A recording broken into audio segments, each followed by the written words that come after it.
کہ دیکھیں جس حد تک ہو سکتا ہے ریسٹرینٹ دکھائیں، لیکن میرا خیال ہے ان کو پتا ہے کہ ان کے کہنے سے پاکستان اپنے مفاد کو کمپرومائز نہیں کرے گا.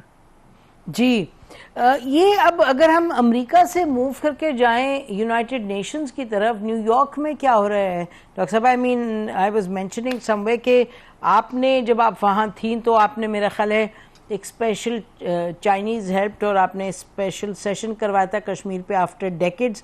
اس وقت کیا ہو رہا ہے یو این سیکیورٹی کاؤنسل کا؟ جی میرا خیال ہے پاکستان نے درست ایکشن لیا اینڈ موو کیا وہاں نیو یارک میں ایک انفارمل میٹنگ بلوائی یو این سیکیورٹی کاؤنسل کی، جس میں کہ ہمارے جو سفیر ہیں وہاں انہوں نے بریف کیا 15 ممبرس کو اور یہی بتایا کہ پاکستان نے تو آفر کیا ہے نیوٹرل انویسٹیگیشن اور پاکستان تو تیار ہے، لیکن بھارت کی طرف سے جس قسم کے جارحانہ رویہ ہے اس سے آگاہ کیا. اور پھر انہوں نے انڈس واٹر ٹریٹی کے حوالے سے بھی بریف رکھا ممبران کو کہ کس طرح سے انڈیا نے اس کو یونیلیٹرلی سسپینڈ کیا ہے. تو میں سمجھتی ہوں that was the correct move to make. اب ہے کہ اس کو کیسے سسٹین رکھنا ہے، بیکاز جیسے آپ کو معلوم ہے یو این سیکرٹری جنرل بھی فون کر چکے ہیں ہمارے وزیر اعظم کو، وہ بھی کافی حد تک مانیٹر کر رہے ہیں، ان کا دفتر مانیٹر کر رہا ہے situation. So I think we're okay at the front of the U N. مگر اگر آپ بھارت کو دیکھیں وہ تو میں سمجھتی ہوں کہ they are becoming the laughing stock of the international community, جس طرح سے کل سے وہ لگتے ہیں جھوٹ بولنے. بالکل اور یہ ان کا خیال ہے کوئی سائے آپس جس کو کہتے ہیں نا، جی سائیکولوجیکل پوری دنیا کو شاید ٹارگٹ کیا. اس قدر بے وقوفانہ بے شک جاہلانہ حرکتیں ان کی طرف سے ہو رہی ہیں کہ یہ ملک ہے جو چاہتا ہے کہ ہم بگ لیگ میں جائیں، کہ ہم ایک گریٹ پار بننا چاہتے ہیں.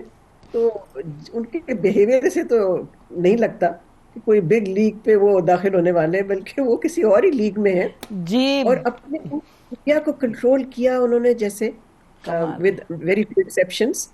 حد ہے یہ، یعنی کہ میں نے تو کبھی نہیں دیکھا ماڈرن ہسٹری میں اس قسم کی کوئی چیز. مطلب کہ انہوں نے پاکستان میں کو بھی کروا دیا، کراچی پورٹ کو بھی تباہ کروا دیا، اسلام آباد کو بھی قبضے میں دلوا دیا اور جہاز بھی گروا دیا. کمال ہے جیسے آپ کہہ رہی ہیں.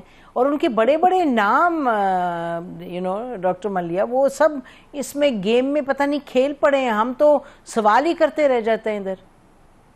بالکل صحیح کہہ رہی ہیں آپ کہ ان کی یہ جو ساری ڈس انفارمیشن کیمپین ہے، دیکھیں نا آپ جھوٹ بولتے ہیں اور اگر اگلے دن وہ ایکسپوز ہو جاتا ہے اور یا چند گھنٹوں میں، تو مجھے تو سمجھ نہیں آیا کہ اس کا فائدہ کیا ہے. What's the aim? یہ تو جس کو انگریزی میں کہتے ہیں اون گولز ہیں، کہ وہ اپنے آپ سے یہ کھیل رہے ہیں اور اپنے آپ کو ہی شکست دیتے جا رہے ہیں. شاید ڈر رہے ہیں. مطلب آئی تھنک مے بی یہ کسی حد تک آلسو ان کا جو اسٹیٹ آف مائنڈ ہے اس کی بھی تو عکاسی کرتا ہے کہ یہ ایک نروسنس ہی ہو سکتی ہے. کانفیڈنس کی بیسس پہ آپ اس طرح کر سکتے ہیں، اس طرح کا جھوٹ اور اتنا فیک آپ پھیلائیں.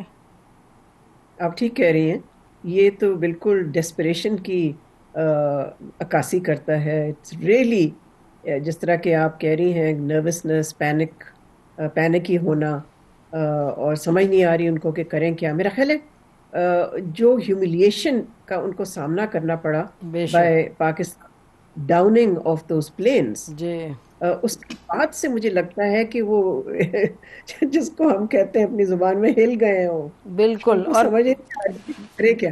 بے شک، اور پتہ بھی نہیں کہ آگے کیا ہونے والے ہیں. ڈاکٹر صاحب یہ بتائیے گا کہ if you were to move beyond America اور یو این، تو اس وقت سعودی عربیہ کے بھی فارن منسٹر آئے ہیں اور وہ دلی سے ہو کر کے آ رہے ہیں.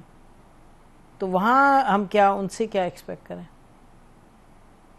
خیال ہے یہ آج کل لگتا یہ ہے کہ مشرق وسطیٰ میں، مڈل ایسٹ میں جو گلف ملک ہیں ان کے آپس میں بڑی کمپٹیشن ہے.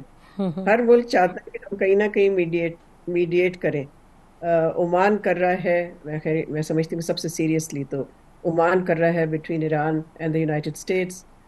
قطر نے کیا ہے between Hamas and the U S and Hamas and Israel. اس کے بعد یو اے ای بھی چاہتا ہے کہ کسی طرح سے وہ بھی کسی نہ کسی جگہ پہ جی فٹ تو ہو مجھے تو جائے. مجھے پوچھ رہا تھا کہ یہ کتنا سیریس ہے، اور میں نے کہا کہ مجھے تو لگتا ہے یہ ان کی آپس میں کمپٹیشن زیادہ ہے، اس لیے کہ دیکھیں اس وقت صرف ایک ہی ملک ہے جس کے پاس لیوریج ہے دونوں کیپٹلز میں، دلی میں اور اسلام آباد میں، اور وہ ہے امریکہ. بالکل اس کے علاوہ کوئی نہیں ہے. ٹھیک ہے، چین کا ایک رول ضرور ہے، اور ہم دیکھ رہے ہیں کس طرح چائنیز ڈیفense سسٹمز نے پاکستان کی مدد کی ان بالکل. Shooting down those French aircraft. لیکن China does not have that role because obviously اس کی الائنمنٹ پاکستان کے بالکل ساتھ ہے. تو یہ عرب ممالک ٹھیک ہے. آئی مین جہاں تک زیادہ سے زیادہ کالز آئیں اگر انٹرنیشنل کمیونٹی کی طرف سے فار ریسٹرینٹ، تو وہ اچھی بات ہے. اگر وہ سب چاہتے ہیں کہ امن یہاں بحال ہو، دیٹس اے گڈ تھنگ، تو وی شوڈ ویلکم اٹ. مگر میرا خیال ہے سیریسلی جو رول کوئی پلے کرے گا تو وہ واشنگٹن ہی ہوگا. اور جیسے آپ نے کہا کہ واشنگٹن انڈرسٹینڈز کہ پاکستان اپنی ڈیسیژنز نیوکلیئر ٹیسٹ آنورڈز وہی لے گا جو اس کے in their best interest. Does it surprise you کہ جب انڈیا نے اٹیک کیا ہے اور جب پلین سے آ کے مطلب میزائلز وغیرہ داغے ہیں کراسنگ مینی ریڈ لائنز، اس کو کسی نے کنڈیم نہیں کیا، nobody called out to India. Did it surprise you doctor صاحبہ؟ جی it should have been condemned. دیکھیں میرے لیے تو تاریخ میں یہ پہلا جوہری ملک ہے جس نے ایک اور جوہری ملک پہ ایئر سٹرائکس کیے اور میسائل سٹرائکس کیے. تاریخ میں ہسٹری میں آپ کو اس طرح کی کوئی اگزامپل نہیں ملے گی. بے شک. one nuclear weapon state attacking another nuclear weapon state through air strikes and missile strikes. یہ تو کبھی ہوا نہیں ہے. ٹھیک ہے skirmishes ہوئے ہیں، لوکل کانفلکٹ ہوئی ہے، لمیٹڈ وار کا بھی تصور رہا ہے یہاں پر، اور اب بھی انڈیا کی کوشش یہی ہے to expand the notion of limited war under the nuclear threshold. لیکن جو مجھے توقع تھی کہ انٹرنیشنل کمیونٹی سوائے ریسٹرینٹ کی رٹ لگائے ہوئے ہیں وہ کنڈیم نہیں کیا، انہیں کرنا چاہیے تھا ان کو. تو اس سے مطلب آل دا مور ریزن کہ ہمیں یہ بالکل کلیئر ہونا چاہیے کہ الٹیمیٹلی سیلف ڈیفینس کا مطلب کہ سیلف ریلائنٹ سیلف ڈیفینس. آپ you don't take any bodies word for any thing. میرا خیال ہے وہ بڑا کلیئر ہے. کیوں ڈاکٹر صاحبہ؟ بالکل. آئی تھنک ہم نے جو تاریخ سے سبق سیکھا وہ یہی تھا کہ اپنی سیکیورٹی کے لیے ہم اپنے آپ پہ ریلائی کریں گے، اور اس کے لیے ہمارا جوہری پروگرام ایکوائر کرنا بہت اہم تھا جو ہم نے کیا. اس کے باوجود کہ almost half the world try to stop اس، تو ہم سیلف ریلائنٹ تو ہیں اپنی سیکیورٹی کے لیے. بالکل. بہت بہت شکریہ ڈاکٹر صاحبہ، تھینک یو فار جوائننگ اس. ناظرین سنا ڈاکٹر ملیحہ لودھی صاحبہ نے بڑی کلیئرلی کہا کہ یقیناً دنیا یہ تو کہہ رہی ہے ہر طرف سے کہ restraint, but equally as she said کہ دنیا یہ بھی سمجھتی ہے کہ پاکستان وہی ڈیسیجن لے گا جو پاکستان کی سیکیورٹی کے لیے پیراماؤنٹ ہوگی، جو سب سے اہم ہوگی. اسی پر آج کا پروگرام ختم کرتے ہیں. خدا حافظ. پاکستان زندہ باد.